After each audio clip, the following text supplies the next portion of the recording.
What's up, people? Back at it again on this lovely day, you know what I'm saying? It's cold now, you know what I'm saying? Cuffing season is on the way. It's brick outside. Today, we're going to be talking about something interesting. We're going to be talking about something that people don't really talk about, people don't really get into. Just something that is not really thought about when we're talking about love. So stay tuned. We're going to get into this video. I was thinking about it for a while. Stay tuned. We're going to get into it. But you already know.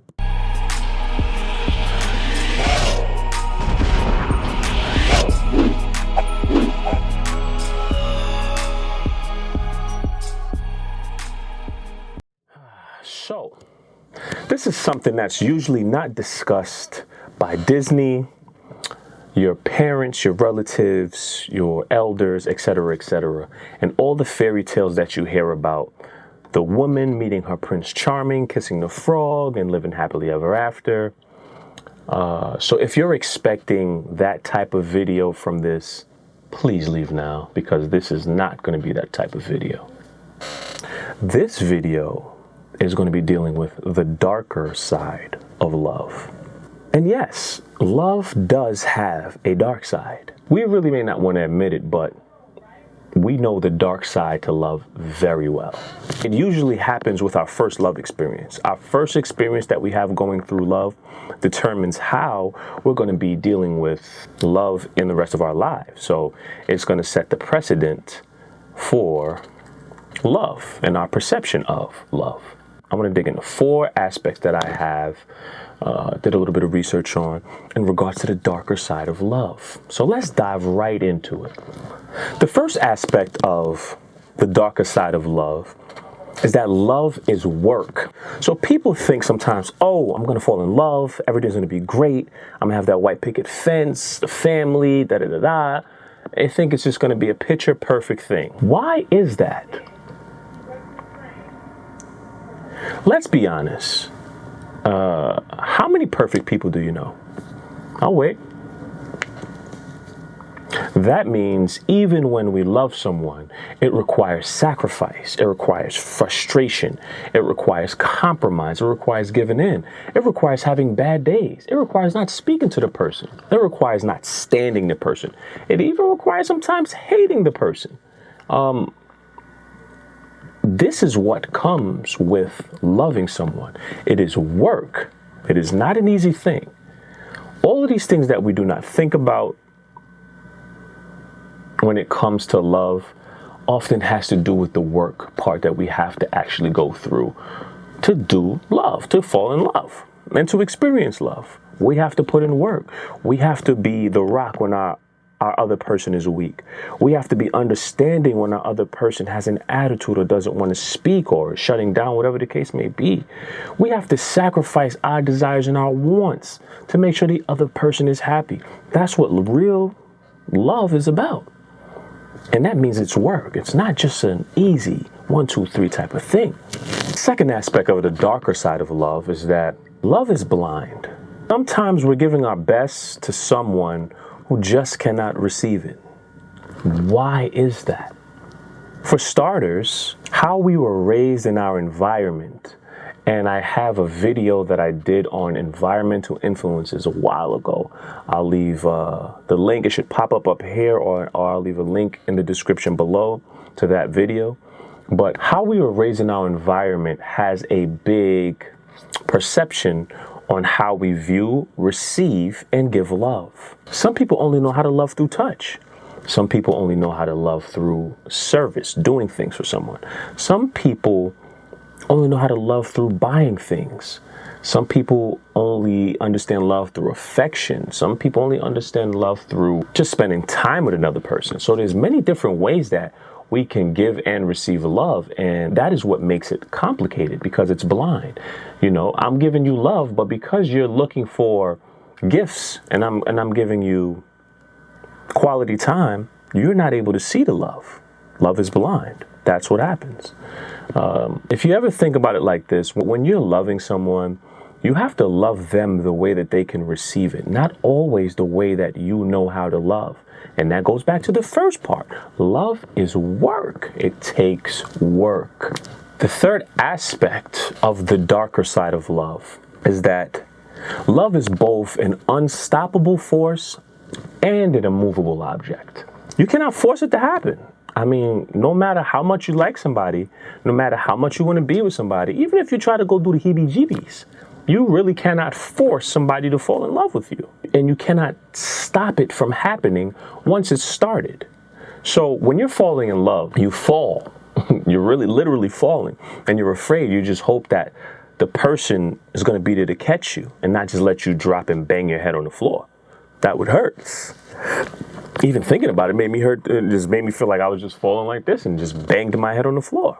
That hurts. You want to make sure that that person is there for you and has your best interests at hand. Once you're bitten by the love bug, it's almost impossible to shake it. One thing here is very important that we pay attention to when we're falling in love is that you are dealing with actual love and not shared trauma. I also did a video on love versus shared trauma. I will also leave a pop-up here and a link in the description for that video as well.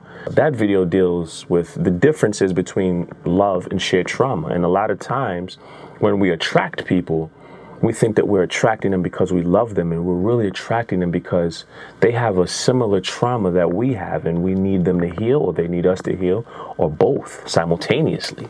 So there's a big difference between love and shared trauma. And if we're not sure which one it is, it surely will manifest in a relationship. So if you think that you fell in love with this amazing person, et cetera, you will start to see the holding patterns of the trauma, the childhood traumas that the person has gone through. You will see that it will start to manifest in your relationship. That's just how life works in cyclical patterns. And again, you can't force somebody to love you. Love does not budge. No matter how much you push it, no matter how much you pull it, it's not moving. So you can't stop the force of love.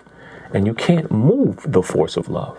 The last aspect of the darker side of love is that real love is unconditional. Real love is unconditional. But then again, let's really think about this. How many humans do you know, parents included, really love you unconditionally? They don't love you, they love you when you fail your exams. They love you when you don't do as they say. They love you when you don't pick the major that they wanted in school. They love you regardless. Now, parents, a lot of times parents say that they love their children unconditionally, but a lot of times they may not. And I'm not saying that they do not. I'm saying that think about unconditional love. We all have, just like biases. It's hard for someone to say they're purely unbiased. It's very hard to say that. So when you think about the unconditional love, I think that stops at a certain point. I think when you become like a child, like conditions start to pop in. Like, I want my child to be an athlete. I want them to do this. We start setting these standards. And even in relationships, you have an expectation of the person. You don't just love them to love them most of the time. You know, I can't really generalize it, but real love is unconditional. That's where we're going to go with that.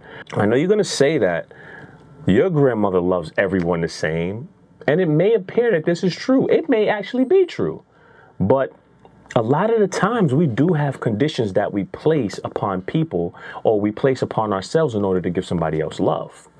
When people behave in manners that we do not like, we often take the love away, or we often react angrily. That's loving with conditions. That's not unconditional love. The highest expression of love is the unconditional version. And everything else under that is just what it is. This is very challenging to attain because, as I said, we have a lot of conditions that we place on people in what we want and what we think they should do and should not do and should give us, et cetera, et cetera. So it's very challenging. This would mean that we have to let go a lot of our biases, a lot of our desires, our wants, and expectations. That too hurts. So I just wanted to give you a little info on the darker side of love, the darker pains of love that we don't really think about. Once we're going into it, we just go in, head first sometimes. And, a lot of times after it happens, we're hurt. It takes a long time to get over. But if you go in with a mentality knowing that it could be both sides, that it's going to be a good side and a bad side to love, or a positive and a negative side to love, things might be a little bit different. Let me know if you guys have any other suggestions or any other dark parts of love that I didn't touch upon in this video. And let me know which one hurts or bothers you the most. Thanks for tuning in. Cinematics Media, Cinematics Music on YouTube, Cinematics Photography, hashtag Cinematics Photography on the gram. You already know. Please subscribe. I need to grow this channel. And see you next time.